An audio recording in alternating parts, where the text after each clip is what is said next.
Hi friends, आज की इस वीडियो में अपने चैलेंज के बारे में बात करेंगे और थोड़ी सी एनालिसिस करेंगे। पहले थोड़ी एनालिसिस कर लेते हैं कहाँ प्राइस जा रहा है और कैसा हमें प्राइस एक्शन देखने को मिल रहा है। प्राइस कंटिन्यूसली फॉल होने के बाद मैंने आपको बताया था कंटिन्यूसली फॉल नहीं हो सकता, एक ग्रीन कैंडल प्राइस को बनानी पड़ेगी। बेशक प्राइस को सेलिंग के लिए ही क्यों ना आना हो, क्योंकि एक प्रॉफिट बुकिंग के बाद ही प्राइस नीचे जाएगा। और अगर प्राइस यहाँ से चाहे बाइंग के लिए तो डब्ल्यू पैटर्न बना के बाइंग के लिए भी जा सकता है। तो मेरा यही प्लान था। लास्ट मंथ हमें एक बाइंग कैंडल देखने को मिली, लेकिन लास्ट वीक में टोटली रिवर्स कर गई थी। इसका मतलब ये है कि सेलर्स ऊपर से दोबारा से सेलिंग कर रहे हैं। अभी मार्केट में सेलर्स है। लास्ट के कुछ दिनों में मुझे लग रहा था कि बाइंग आने वाली है, लेकिन ऐसा हुआ नहीं।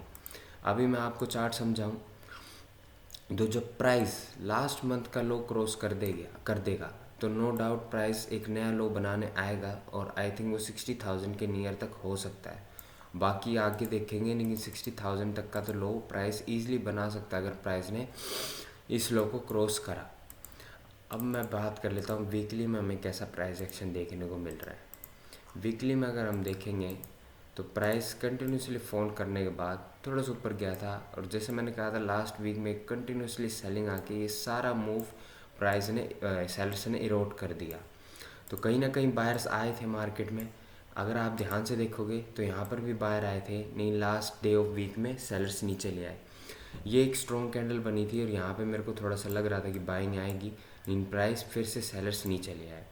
तो ऊपर की तरफ कहीं ना कहीं सेलर्स बैठे हुए हैं और प्राइस कंटिन्यूसली फॉल कर रहा है। तो हमें भी थोड़ा सा सेलिंग के लिए सोचना चाहिए। बाइंग के लिए कैसे सोचेंगे और कैसा प्राइस एक्शन है मेरे लिए, मैं आपको बताता हूँ। प्राइस अगर 1 आवर चार्ट में, 4 आवर चार्ट में कहीं पे भी डब्ल्यू पैटर्न बनाएगा परफेक्ट स्पॉट पे, जैसे कोई सपोर्ट पे या किसी पोज के बाद, या मतलब डब्ल्यू पैटर्न के बाद पोज लेने के बाद क्रॉस कर रहा होगा, यहाँ पर मैं बाइंग के लिए सोचूंगा। और मेरा आज ऐसा ही प्लान था। आज का मैं आपको दिखा देता हूँ 4 आवर चार्ट में मैंने क्यों प्लान करा था बाइंग के लिए। प्राइस कंटिन्यूसली फॉल करने के बाद यहाँ पे एक पुल बैक करने के बाद थोड़ी सी सेलिंग आने के बाद दोबारा से पुल बैक करा। ये एक डब्ल्यू पैटर्न था और मैंने यहाँ पे बाइंग के लिए भी प्लान करा, लेकिन सेकंड हाफ में। फर्स्ट हाफ में मेरे को लग रहा था प्राइस सेलिंग के लिए आ जाएगा, क्योंकि प्राइस ऊपर गया, नीचे गया, ऊपर गया और फिर से नीचे आ रहा था। तो मैंने यहाँ पे एक सेलिंग के लिए पोजीशन बनाई थी, जिसमें मेरा एक एसएल गया। अप साइड के लिए पोजीशन बनाई, वॉलेटिलिटी में मेरा एसएल गया। तो मेरे 2 एसएल जा चुके हैं आज के, और मेरा 3 एसएल डे होता है। और मुझे नहीं लगता कि मैं आज ही कोई एंट्री बनाऊंगा। आज मेरे को साइडवेज डे लग रहा है, टोटली साइडवेज। एंड कल सैटरडे एंड परसों सैटरडे संडे, मतलब मार्केट में कोई खास मूव हमें देखने को नहीं मिलेगा। अब जो मूव देखने को मिल सकता है हमें वो है नेक्स्ट वीक। नेक्स्ट वीक ही हम कुछ बड़े मूव्स के लिए डिसाइड करेंगे। अभी ट्रेड करना मतलब वेस्टेज करना अपने कैपिटल की।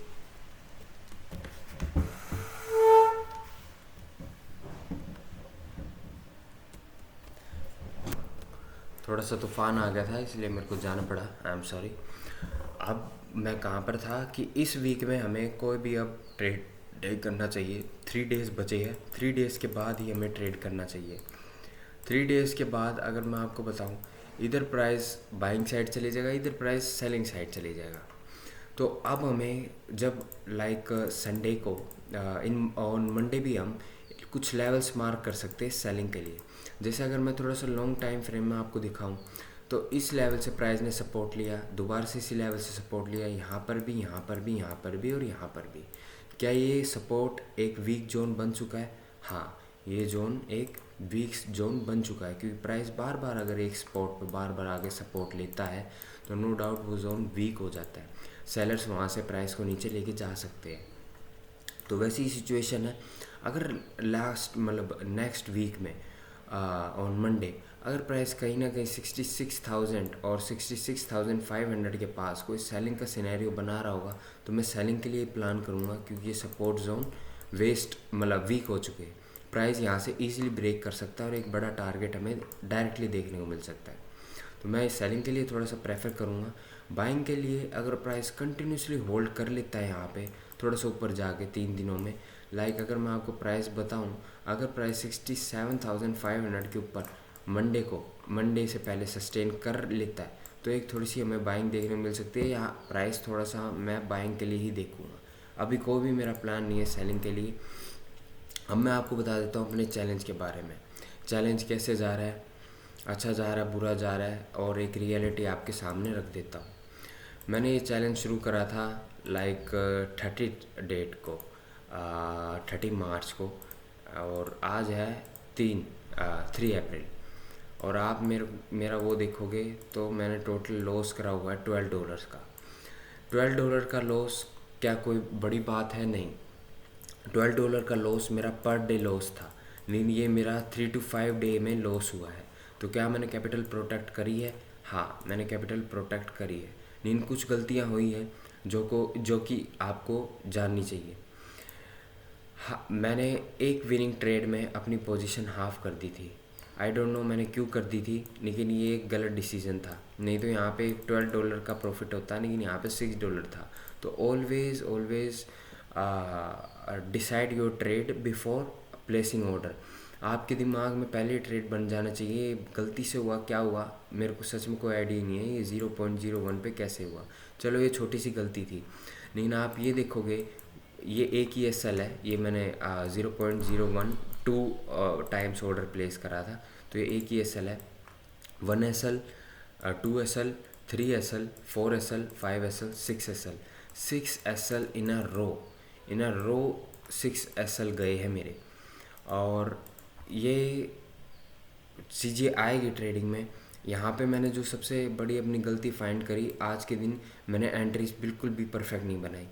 मैं प्राइस मैं बॉटम और टॉप कैप्चर करने की बहुत कोशिश कर रहा हूँ। अगर प्राइस जैसे मैंने मॉर्निंग में उठा 6:15 पे, मैंने प्राइस पे देखा एक छोटा सा लेवल बन रहा है, यहाँ से प्राइस जा सकता है, यहाँ से प्राइस जा सकता है, मैं सीधा बाइंग के लिए प्लान कर लेता हूँ, प्राइस रिवर्स हो जाता है। जबकि ऊपर एक रेजिस्टेंस लेवल है, नहीं मैं सोचता हूँ कि प्राइस यहाँ से सीधा चले जाएगा और यहाँ पे वेट करके क्रॉस कर देगा, तो मैं अपनी एजप्शन बनाने लग जाता हूँ, जो कि एक बहुत गलत बात है। मैं टोटली डिपेंड ट्रेडिंग में करता हूँ प्रोबेबिलिटी पे, और मैंने ये चैलेंज भी शुरू इसलिए करा था कि प्रोबेबिलिटी सच में काम करती है। अगर मैं 100 में से 30 टाइम्स ठीक होऊंगा या नहीं होऊंगा, मैंने बस इसलिए ये चैलेंज शुरू करा था। और अब ये चैलेंज मैं धीरे धीरे गलत वे में लेके जा रहा हूँ, क्योंकि प्रोबेबिलिटी भी जब भी काम करेगी जब आप एक क्वालिटी ट्रेड्स ले रहे हो। मुंह उठा के कहीं पे भी ट्रेड लोगे तो प्रोबेबिलिटी उस पर काम करे ना करे उसकी कोई गारंटी नहीं है। तो मेरे को 5 दिन हो चुके हैं और अभी मेरा $12 का लॉस हुआ है।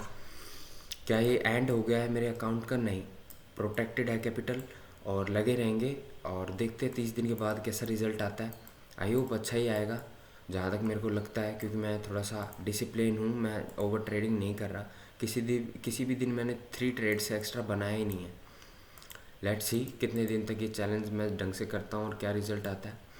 मैंने ये इसलिए दिखाया है क्योंकि काफ़ी सारे बिगिनर्स की एजप्शन होती है कि ट्रेडर्स रोज़ एक बहुत बड़ा बड़ा प्रॉफिट बना रहे होते हैं। ऐसा नहीं होता। मेरे को 5 डेज़ हो गए और मैंने कुछ भी नहीं अर्न करा है। तो लेट्स सी क्या होता है। आई होप आज की वीडियो आपको थोड़ी सी पसंद आई होगी, कुछ सीखने को मिला होगा। और अगर समझ आई हो, पसंद आई हो, तो वीडियो को लाइक कर देना, चैनल पर सब्सक्राइब कर देना। अब मिलते हैं अपनी अगली वीडियो में, तब तक के लिए बाय।